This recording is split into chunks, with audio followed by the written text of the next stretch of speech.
Good morning बच्चों। आज हम वर्कशीट 33 जो कि क्लास 8 के लिए है। आज इस वर्कशीट में हम असहयोग आंदोलन के बारे में पढ़ेंगे।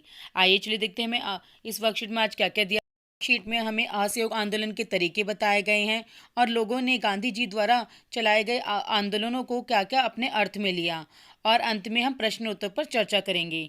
आइए चलिए देखते हैं सबसे पहले असहयोग आंदोलन के तरीके। बच्चों, जब ये असहयोग आंदोलन चलाया जा रहा था तो लोगों ने इसके करने के तरीके अपने अलग अलग निकाले।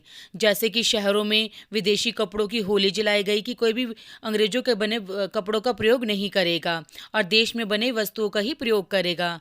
विधानमंडलों का बहिष्कार किया गया और अंग्रेजों द्वारा दी गई उपाधियां वापस लौटा दी। तो बच्चों, भारतीयों को जो भी अंग्रेजों से गिफ्ट मिले हुए थे, पुरस्कार मिले हुए थे, उपाधियां मिली हुई थी, मेडल मिले हुए थे, वो सभी लौटा दी थी। जैसे कि रविन्द्रनाथ टैगोर जी ने नाइटहुड की उपाधि लौटा दी थी, तो ऐसे ही लोगों ने वापस लौटा दी।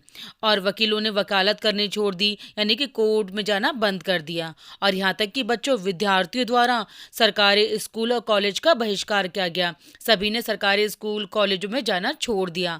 तो बच्चों, ये सभी तरीके शहरों में थे जहाँ पर लोगों ने असहयोग आंदोलन के अलग अलग तरीके निकाले। यह सभी शांतिपूर्ण थे।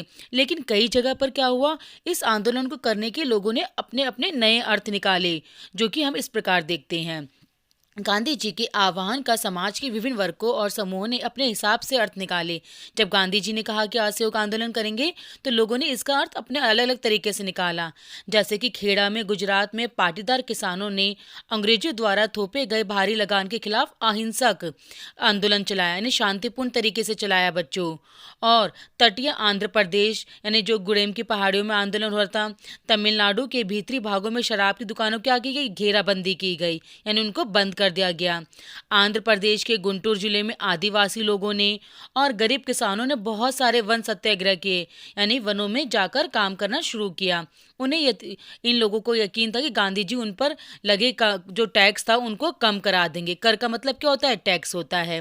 यहाँ तक कि सिंध, जो कि आज पाकिस्तान में है लेकिन उस समय क्या था, भारत में ही शामिल था, तो वहाँ पे मुस्लिम व्यापारी किसान खिलाफत के आह्वान पर उत्साहित थे, क्योंकि उन्हें व्यापार करने की छूट मिल सकती थी।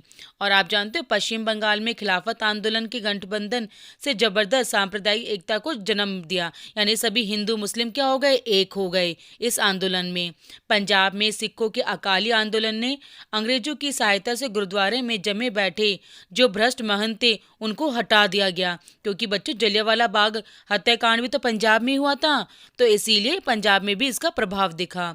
और यहाँ तक कि असम के चाय बागान में जो मजदूर काम करते थे, उन्होंने गांधी महाराज की जय के नारे लगाए और किसकी मांग शुरू कर दी, अपनी तनख्वाह बढ़ाने की मांग शुरू कर दी। और किसानों को क्या लगता था कि गांधी जी जमींदारों के खिलाफ उनके संघर्ष में मदद करेंगे और जिन किसानों के मजदूरों के पास जमीन नहीं है उनको जमीन भी दिला देंगे। तो बच्चों, इस तरीके से पूरे देश में जगह जगह यह आंदोलन किया जा रहा था, शहरों में भी, गांव में भी, आदिवासी इलाकों में भी किया जा रहा था। लेकिन एक जगह क्या हुआ कि जो उत्तर प्रदेश की एक जगह है, चोरा चोरी जगह है, उसमें लोगों ने बहुत हिंसक तरीके से इस आंदोलन को किया और उत्तर प्रदेश में गोरखपुर चोरा चोरी जो पुलिस थाना था वहां पर हमला करके जला दिया। और जिसमें क्या हुआ बच्चों, 22 पुलिस वाले मारे गए। जब ये खबर गांधी जी को मिली तो उन्हें बहुत दुख हुआ और उन्होंने जब देखा कि मेरा असहयोग आंदोलन हिंसा वाला हो रहा है, नहीं लड़ाई दंगों वाला हो रहा है, तो इस घटना को देखते हुए, चोरा चोरी घटना को देखते हुए इस आंदोलन को, यानी कि असहयोग आंदोलन को तुरंत समाप्त कर दिया गया।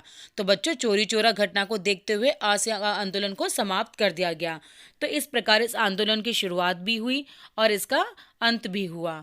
आइए चलिए बच्चों, प्रश्न उत्तरों को देखते हैं। प्रश्न 1, आपके विचार से असहयोग आंदोलन का क्या अर्थ था?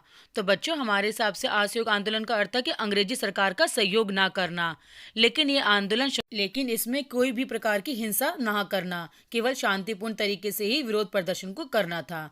आइए चलिए देखते हैं प्रश्न 2, असहयोग आंदोलन में कौन कौन से तरीके अपनाए गए? तो बच्चों, असहयोग आंदोलन के अलग अलग तरीके थे जैसे विदेशी कपड़ों की होली जलाई गई, विधानमंडलों का बहिष्कार किया गया, विद्यार्थियों ने स्कूल कॉलेज जाना बंद कर दिया और अंग्रेजों द्वारा मिली उपाधियां वापस लौटा दी और वकीलों ने वकालत करनी छोड़ दी और जगह जगह रास्तों की पिकेटिंग यानी कि घेराबंदी भी की गई। आइए चलिए बच्चों देखते हैं प्रश्न 3। गांधी जी के आह्वान का समाज के विभिन्न वर्गों और समूहों ने अपने हिसाब से क्या क्या अर्थ निकाला, इसके विभिन्न उदाहरण बताने हैं। जैसे गुजरात के जो खेड़ा इलाके के किसान थे, उन्होंने जो है कई जो टैक्स थे उनके खिलाफ अहिंसक आंदोलन चलाया गया। जो आंध्र प्रदेश के तटीय इलाके थे वहाँ पे शराब की दुकानों की घेराबंदी की गई और सिंध के मुस्लिम व्यापारियों ने और किसानों ने खिलाफत आह्वान पर उत्साहित थे और बंगाल में सांप्रदायिक एकता को जन्म दिया, यानी कि लोगों में भाईचारा बहुत अधिक हुआ। इस प्रकार जगह जगह लोगों ने इसके अपने अलग अलग तरीके लिए। आइए चलिए देखते हैं प्रश्न 4। गांधी जी ने असहयोग आंदोलन को वापस लेने का फैसला क्यों किया? क्या आप इससे सहमत होते हो बच्चों? तो तर्क सहित उत्तर देना है।